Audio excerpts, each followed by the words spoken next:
বন্ধুরা, আমাদের গাছে তাল পেকে গেছে। প্রত্যেকদিন একটা নয় দুটা পড়ছে। আজকে দেখি তাল পড়েছে কিনা। এইখানে একটা তাল পড়েছে।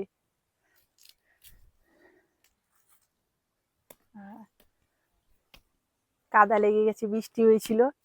এই দেখুন বন্ধুরা, তালটা কত সুন্দর, পুরো একেবারে কালো। নমস্কার বন্ধুরা, আপনারা দেখছেন বাঙালির শখের রান্না। আশা করি সবাই ভালো আছেন। আজকে এক নতুন রেসিপি আপনাদের সঙ্গে শেয়ার করব। পাকা তাল দিয়ে কিভাবে মালপোয়া বানানো হয়। আপনারা ভিডিওটা শেষ পর্যন্ত দেখতে থাকুন, আশা করি সবারই ভালো লাগবে। তালটা ভালো করে ধুয়ে নিয়েছি, এবার ছাড়িয়ে নেব। প্রথমে এর মাথাটা তুলে দেব। দুটো পদ্ধতিতে মাথা তোলা যায়। জোরে এরকম উবুর করে এরকম জোরে ঠুকা দিতে হবে, তারপরে মাথাটা তুলতে হবে। না হলে এইভাবেও করা যায়। দেখুন আমি কিভাবে করছি। মাথাটা এইভাবে চেপে ধরতে হবে, তারপর এইরকম আস্তে করে ঘোরাতে হবে এইভাবে। তারপরে এইভাবে আর একটু ঘুরিয়ে নিতে হবে। এই দেখুন, এই দেখুন মাথাটা কত সুন্দর উঠে এলো। এবারে এর 3টা বীজ থাকে, এইভাবে ছাড়িয়ে দিতে হবে। এক একটা তালের দুটো বীজ থাকে, এইভাবে প্রথমে বের করে নিতে হবে। দেখুন বন্ধুরা, প্রজাপতিটা কত সুন্দর উঠছে দেখুন। আমার কাপ পরে বসে গেল, মনে হয় নতুন কাপড় পরবো তার জন্য বসে গেছে। দেখুন বন্ধুরা,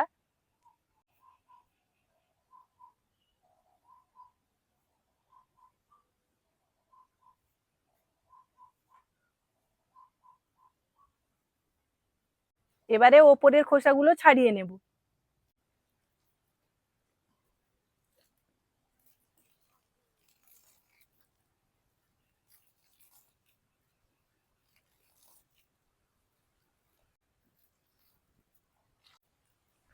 এই একইভাবে বাকি তালগুলোও ছাড়িয়ে নেব।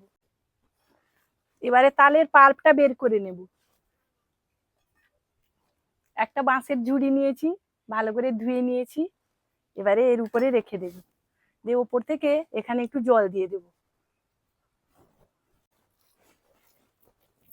তারপর এই তালটা নিয়ে এইভাবে ঘষে ঘষে দেব।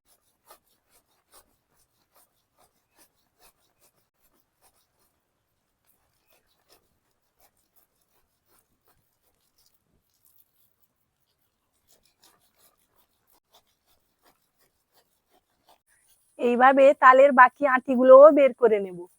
সবগুলো তালের পাল বের করা হয়ে গেছে।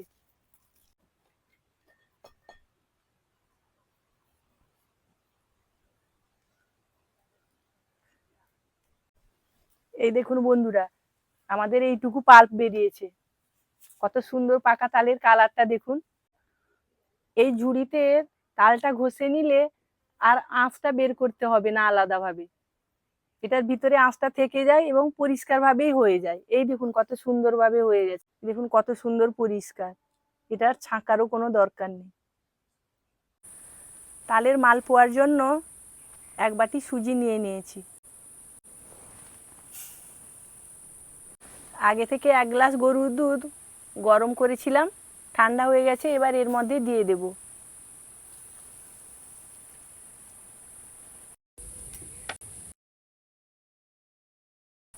দিয়ে 10 মিনিট রেখে দেব।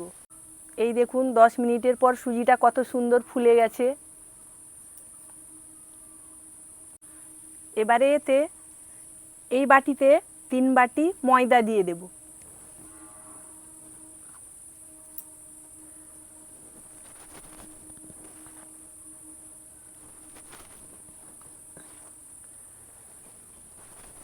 পরিমাণ মতো লবণ দিয়ে দিলাম। মিষ্টি জিনিস তাই অল্প লবণ দেব। কালো জিরে আর মৌরি মিলিয়ে 1 চামচ দিয়ে দিলাম। 1 বাটি নারকোল কোড়া দিয়ে দিলাম।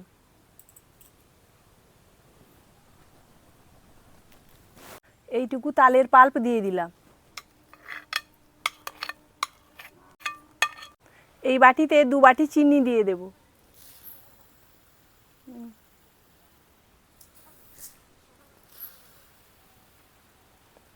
আপনারা যে যেভাবে মিষ্টি খাবেন সেইভাবে দেবেন। দিয়ে সব উপকরণগুলো একসঙ্গে মাখিয়ে নেব। এইভাবে মাখিয়ে একটা ব্যাটার তৈরি করে নেব। সমস্ত উপকরণ একসঙ্গে মাখিয়ে নিয়েছি, এবারে অল্প জল দিয়ে দেব।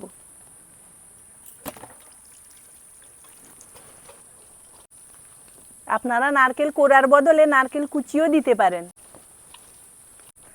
এইভাবে ভালো করে ফেটিয়ে নিব। ব্যাটারের ঘনত্বটা এই রকম রাখবো।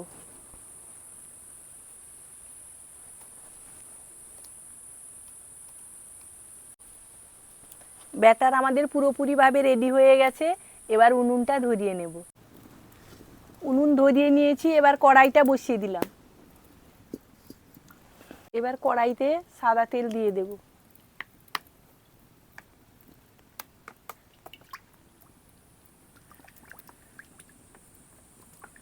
তেল গরম হয়ে গেছে, এবার এক একটা করে মালপোয়া ভেজে নেব। বন্ধুরা, এটা কিন্তু শুকনো মালপোয়া, এটা আমি চিনির রসে আর ডোবাবো না। কড়াই তেল গরম হয়ে গেছে, এবার এইরকম একটা প্লেট দিয়ে দেব কড়ার মধ্যে। এই প্লেটটাকে ভালোভাবে গরম করে নেব। দিয়ে হালকা আঁচে এক হাতা ব্যাটার দিয়ে দেব।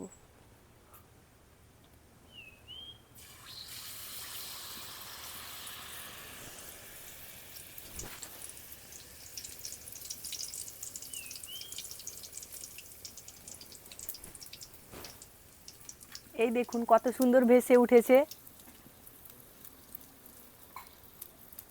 এবার উপর থেকে একটু তেল দিয়ে দেব। তারপর এদিকে উল্টে দিব। দেখুন কত সুন্দর ফুলেছে, দেখুন লাল করে কত সুন্দর ভাজা হয়ে গেছে। দেখুন এবার তুলে নেব।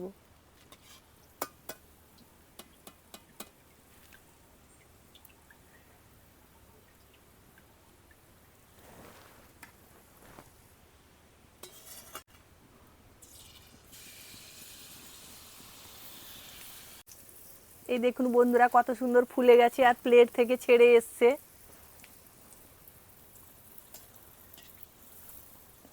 এবারে ওপর থেকে এইরকম একটু তেল ছড়িয়ে দেব। তারপর উল্টে দেব। বাকি ব্যাটারগুলো একইভাবে লাল লাল করে ভেজে তুলে নেব।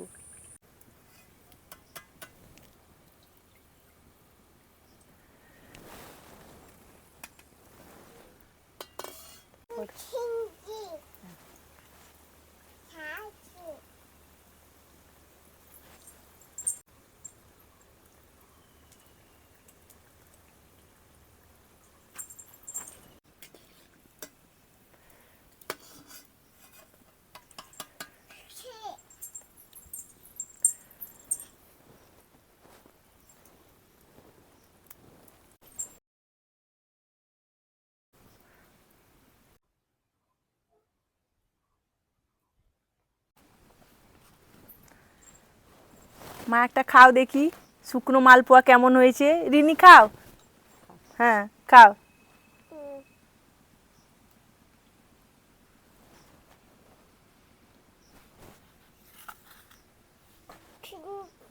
আমি একটা ছিঁড়ে দেখাচ্ছি, দেখুন বন্ধুরা। এই দেখুন ভিতরেরটা দেখুন কত সফট আর মুচমুচে হয়েছে।